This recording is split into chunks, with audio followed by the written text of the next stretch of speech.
They say there's only two guarantees in life, death and taxes. If you're a mountain biker, you've got two more. One is that you're gonna crash and hurt yourself. And I forget the other one, but that's not really important because today we're gonna talk about body armor.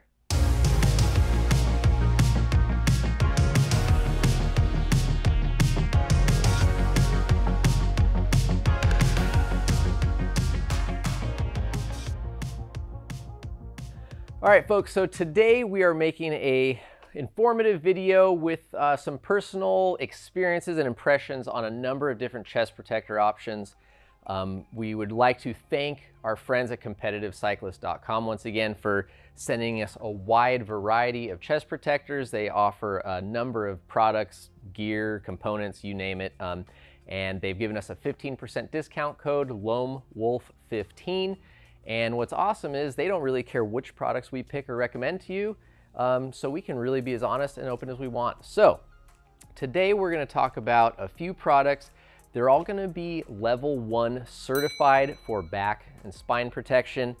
Some will have certified front or chest protection as well, and obviously if you've got a long sleeve or short sleeve version, we'll have some limb protection. Now, different levels of certification are going to basically give you more or less protection, and essentially what that means is when tests are conducted in a laboratory, a certain amount of energy has to be absorbed by the material and not transmitted through to the rider underneath. And the less energy transmitted, the higher the score. Obviously, that means usually thicker pad or higher technologically advanced padding.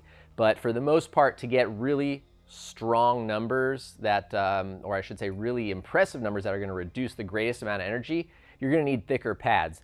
And something that mountain bikers really value is comfort, breathability, and not feeling like they're super stiff, tight, and really sweaty and itchy. So there's compromise made between wearing armor and not wearing armor. And so today we're gonna point out a few of those options. For the most part, mountain bikers have been and are running under the jersey protection. In the moto world, it's a little bit different. There's a lot of guys wearing stuff over. There are brands like Leatt who make over jersey protection. It's gonna be hard, still level 1 certified, no shoulder protection, but it's just gonna be front and back protection. These have their place. I know a lot of the free riders and some of the downhillers are kind of running that stuff. And it is cool. We got one just to experiment with it, and it's comfortable. I like that there's nothing against my skin. There's not a layer that kind of is trapped against me for causing sweating or rubbing. Downside is can't see all those really sweet jerseys we make. And 2, you get no shoulder protection and no elbow protection. So either you're left unprotected there, or you have to run a separate standalone elbow pad, which still leaves you without a shoulder. So option, from there is to get something like this and remove the back padding, and then you're still wearing another layer. So I'm not wearing that as much as I thought I would be, just because I really like shoulder and elbow protection. Obviously, some people don't find it as important, but I've broken enough collarbones and shoulders and elbows to know I'd like protection there. So after you move in from the over the jersey protectors, you move into these base layer types, and we've got a number to talk about here. All right, so first up, we're gonna discuss the POC VPD Torso system. Now, despite looking like that last over the top Leatt vest, this is actually meant to be worn underneath your jersey. It retails for $240. And it features POC's VPD, or their viscoelastic polymer dough, and it is a smart technology like D3O and many others that remains soft and pliable but hardens on impact. They have this, which is a front and back, and they also have one that's just like a turtleback, so it's basically just straps connected to the spine protector. So if you really want to go super minimalist, that could be an even better option. If you got to maintain regulation for a race and have spine protection, that could be a good way to go. But this thing is really cool. It's not all that heavy. Breathability is not amazing on the front, but it is cut out well. So it's It does trap moisture, I noticed, in the front. The back is pretty good and breathable. As soon as you're moving, you really don't know that this thing is on, but when you stop and you're sweaty and you got a little bit of a dad belly like this, the sweat is there, you can feel it. I can kind of like hear like this like whoosh, whoosh sound if I don't have anything underneath. Not a huge deal. Just, you know, when you come to a stop, if you sweat a lot, that could be something to consider. So that is the POC VPD Torso, retails $240. So it's definitely not the cheapest unit out here, but their VPD technology is really impressive. I like how quick and easy it is. I like how stealthy it is under my jersey. And my chest and my back feel protected when I'm in that. So I do like that thing overall. Doesn't have shoulder and elbow protection again, so it has its place. Maybe if we're just shuttling or riding really gnarly trails and I just can get by with an elbow pad and that, I'll run it. But I think if I'm going to the bike park, I'm still gonna be going with a long sleeve as my personal preference. All right, so next up, we're gonna move to the Leatt Body Tee Airflex Stealth. This is available in long sleeve or short sleeve versions. The short sleeve here retails for $199 and has some really cool features. This is a unit in long sleeve and short sleeve that we have been all wearing a lot here over the years. Definitely some really nice features about this system. What we like about it is you've got the removable back panel here in this upper bit if you run a neck brace. If not, you still can leave that in for back protection. Nice ventilated perforated smart foam that is Leatt's own technology. Easily removable pads, so you've got them also here in the shoulder. Makes washing this piece really easy.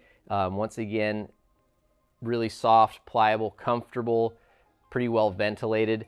So the thing with the Leatt stuff here being that this is their stealth unit, it is minimally padded.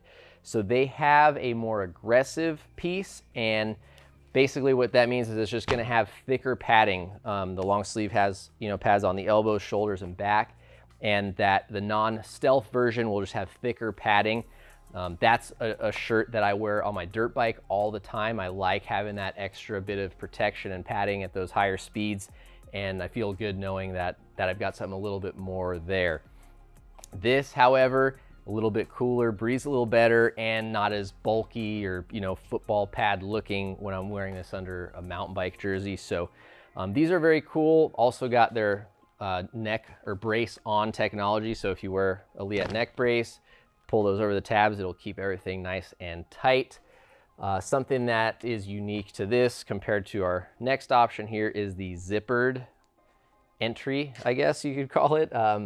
So that makes getting this thing on and off very nice. As you can see here, large removable for the back protection. But after a long day of riding bike park, you're sweaty, you're tired, arms are pumped out, it's really nice being able to just unzip this thing, pull it off, and you're good to go.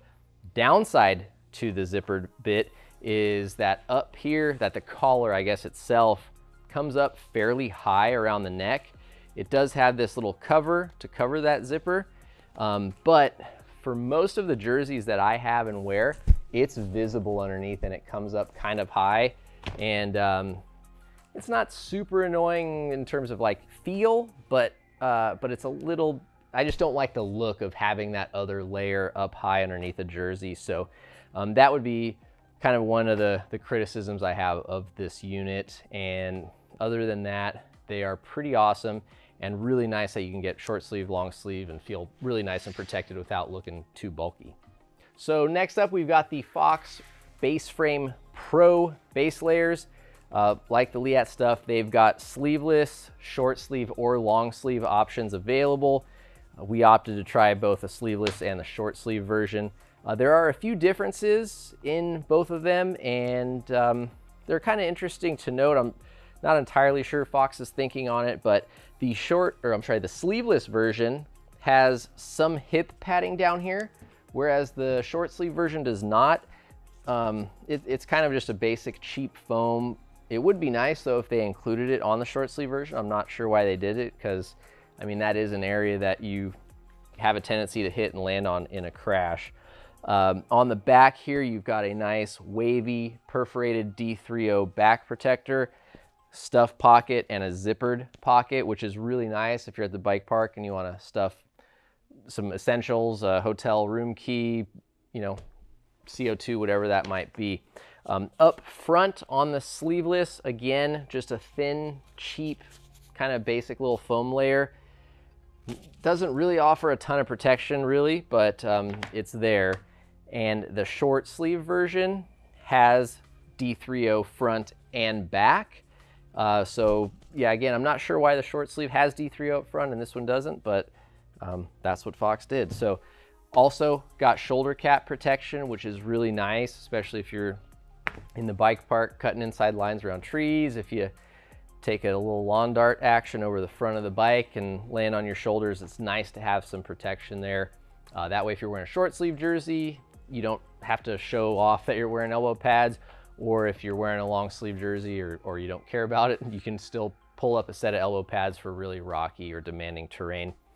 Now, this unit here does not have the back pockets like the sleeveless one does. Also a little bit of a bummer. I think that's kind of a neat option. Now, in terms of comfort and breathability, really like this Fox stuff. It is super comfy. I wore it a lot. Sean was wearing the sleeveless one, and I would say that I might even give a little bit of an edge to this over the Leatt stuff.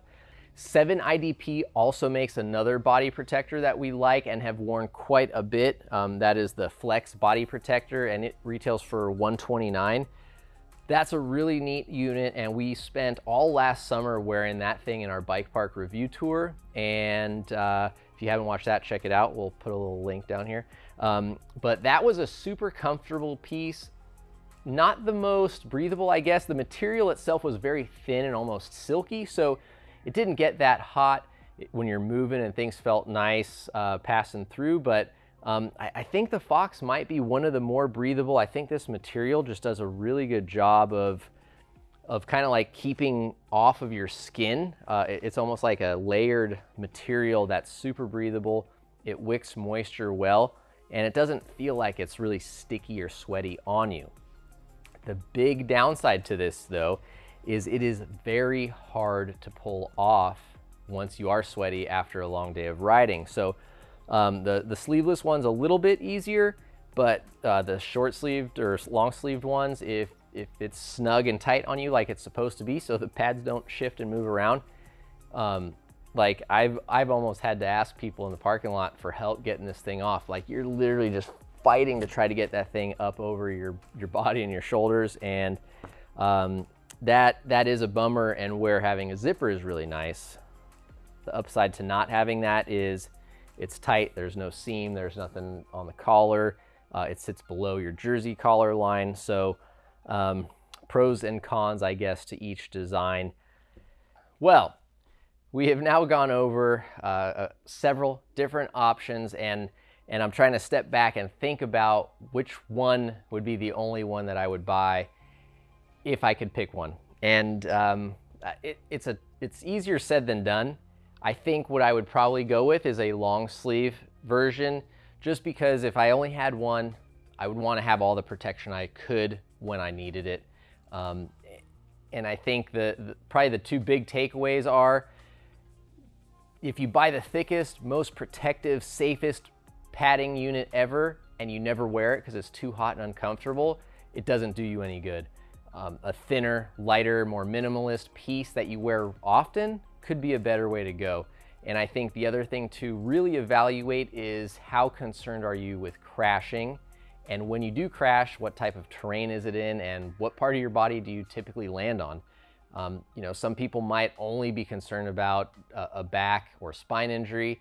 Some people could be more concerned with elbow and shoulder injuries. And in an instance like that, you can, you know, remove this out, make this a lot lighter, and just have your shoulders and elbows, or just run an elbow alone. So I think, you know, it's not any easier because we've picked products that we all really enjoy and like here on the table. So we wear each one in different applications and purposes. You know, this is something that I'll wear regularly when we're shuttling, you know, quick, lighter duty downhill trails, or if we're gonna go out and ride really gnarly e-bike trails where we're climbing a lot, but then gonna, you know, ride down some really aggressive stuff. I'll just wear this with some thin elbow pads and feel a lot better than if I had nothing on, and I certainly wouldn't want to be wearing this for those days because it's a lot of climbing. So I think it's really worth evaluating. Are you a bike park guy and you want protection there?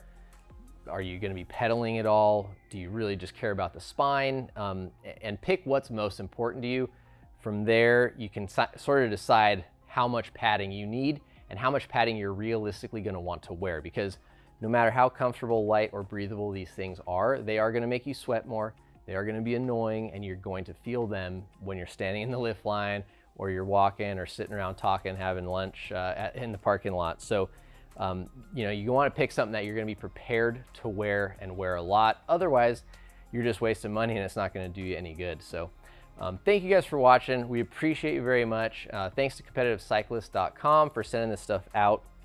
Don't forget to try that discount code for 15% off any applicable items. It is Loam Wolf 15. So thank you guys for watching, and we hope to see you out on the trails.